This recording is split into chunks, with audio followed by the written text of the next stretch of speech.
It's time to chef up with the new RuneScape official cookbook on its way. New quarterly wrap-ups are being sent out 4 times a year, and we got some patches. Before we get into that, one quick announcement. There is some scheduled maintenance on March 26th. That is this Tuesday, March 26th at 9 to 12 UTC, 2 to 5 PST, or 19 to 22 AEST. This includes RuneScape and old school game worlds, and during this period all the game worlds will be temporarily unavailable, so do keep your eye around this time tomorrow, Tuesday 26th of March. Alright guys, back in January, Jagex announced that we would receive an end of the year review wrap up for 2023, detailing your achievements of the year and whatnot. They ended up having to push that back, but with some extra time, they identified a much cleaner solution that would allow us to track our progress more regularly. Player wrap-ups will now be quarterly, giving for every single year, as well as an end of the year wrap-up. The first of the wrap-ups will already be at the end of the month, and will be sent out to any players who have opted into receiving the newsletter via email. You'll also be able to grab up your 2023 wrap-up at the same time, so look forward to that by the end of the month. That aside, last year they announced a official RuneScape cookbook with partnership with Inside Editions, and that is now fully ready for pre-order. It will be published on April 16th, and we got some sneak peeks of some of the recipes, but now you have the opportunity to order it with a link on the official news post, and I'll have the news post down in the description.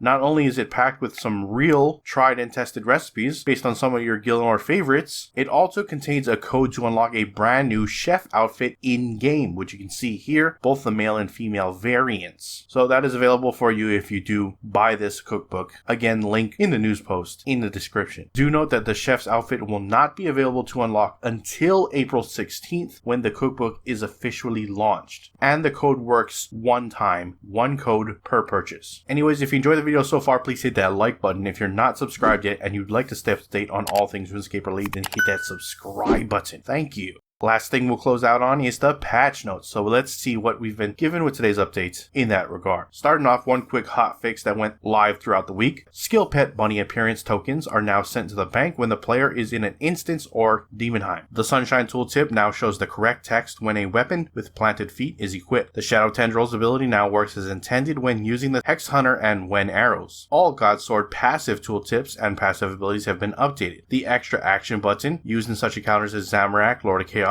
has been repositioned. Previously, it would overlap with the player avatar on mobile devices. Fixed an issue where players would be shown a dodge hit splat with 0% dodge chance. Eldritch Crossbow's Soul Split ability will no longer cause the player's next auto attack to bypass attack range limits. Fixed an issue where Blood Blitz was activated when using the Sharadomin, Godsword, or Karasi Sword. Magma Tempest now functions as intended in PvP situations. Moving on to Blooming Burrow, fixed stretching with bunny outfit legs when using the NPC contact spell. Players are now able to purchase the Chatting Cove from the Grand Exchange with a full backpack. The Easter trees in the fort are no longer offset when cut down. The Easter decorations near the fort trees are no longer floating when the trees cut down. Proximity audio added to Blooming Burrow's daily egg hunt eggs. Added a glowing effect to the Easter egg hunt eggs to help improve visibility. Placed Cocoa Bunny on a stump during the Great Expectation quest to make her easier to find. The RuneScape Spring logo is now closer to the normal RuneScape logo. Looking at Necromancy, cooked snails are now accounted for in the Housing of Parliament quest in the quest journal. Gems that cannot be saved by Portable Crafter effect will no longer trigger misleading messages in chat. Fixed an issue that caused ability tabs to be reset to Magic Tab on mobile whenever Inventory tab was opened. Free-to-play players should now receive a pop-up about membership being required when reaching level 20 in Necromancy on a free-to-play world. Taking a look at quests, the bloom effect in the puzzle used in Branches of Darkmare quest is now bright to make the colors of the orbs more distinguishable. The Hunt for the Memories puzzle was added to be more intuitive on mobile devices. The Place Beacon menu was added to appear next to the beacon instead of on top of it. You now have to click on the area you want to place the beacon twice in order for the menu to appear. Scrolling no longer changes the camera view in any quest reward box. Lastly, some general changes. When depositing a wood box with only wood spirits, you'll no longer get a message saying your bank is full when it has space. Updated mobile terminology for keepsaking UI. Fixed info box location on Treasure Hunter UI. The player's title is no longer shown inside the Pets customization tab. Retro Dungeoneering capes can now be taken into Demonheim. It's no longer possible to cast low or high level alchemy spell on the Dungeoneering capes inside Demonheim. Dwarven Instinct Aura can now be triggered by necromancy rituals. In Iron Man mode, the correct information for augments is now shown in the marketplace. The Crypt Bloom set effect message will now be correctly filtered when using the filter chat option. Added missing periods to the archaeology achievement Woe Double Chaos. A typo has been fixed during the fight with the Arc Glacior on normal difficulty in the encounter with Azanadra. The typo in the Ancient Air Rune Destroy notification has been fixed. Fixed a typo while activating the Premier Reward token and selecting the Bright Inquisitor armor. Cave bugs can now be selected as a task from Turiel or Spria when using the Slayer Master Cape skill cape perk. Added in some missing items within the archaeology section when selecting the check items option on side of the porter. Carbon black, Compress rose, dragon metal, felt, and orgone. The bronze hatchet appears as stored and is not grayed out on the tool belt. The raven egg can now be placed in the incubator if the summoning level is 50 or higher. Ushabti containing rock slug soul now doesn't contain any typos in its tooltip. Fixed an issue where the A Cunning Plank achievement in the construction path could be completed by plank maker NPCs not in Remington. The current music track will no longer be reset when players decide to stop playing the harps in Prifddinas. The not opted into PvP warning message is no longer displayed when teleporting to the wilderness using the teleport from the volcanic trapper outfit. The male character's hair now does not clip with the 20th anniversary hat. The scorpion is no longer stuck in the gnome glider at Crash Island. Fixed an issue that caused French and Portuguese game clients to crash when fighting Saren during Extinction Quest. Fixed an issue that would cause the player character to perform wrong animation when forging partially folded alloy bars. Fixed an issue where crafting and wine stalls in Lumbridge were unreachable. An extra rock is added to the Wilderness Agility course so the character no longer jumps on nothing. Cannibal Fruit was incorrectly boosting magic damage and has been changed to correctly boost accuracy. Fixed an issue that allowed players to walk on the river east of Draenor Manor by walking off the bridge. Repaired a broken piece of wall in the Corrosis front. Fixed a typo within Raziel's Sigil and Death Sigil interfaces, stating that prismatic lamps and prismatic stars were cosmetic items. Proceeding to the controls tab via the targeting tab in the settings menu will automatically scroll to the bottom of the page and can be scrolled back to the top or bottom. Fixed an issue that allowed players to obtain the Treasure Hunter key token while dungeoneering, preventing progress. And lastly, fixed an issue that made metallic colors more flashy or bright than intended while inside Raziel's Citadel. That is it for your patch notes. Links to everything discussed in this video down in the description below. Head on over there, check them out if you wish to do so. And if you missed last week's video, it'll be on screen now, so check it out there. If not, I'll see you at the next RuneScape news video. Till then, I am out. Aloha.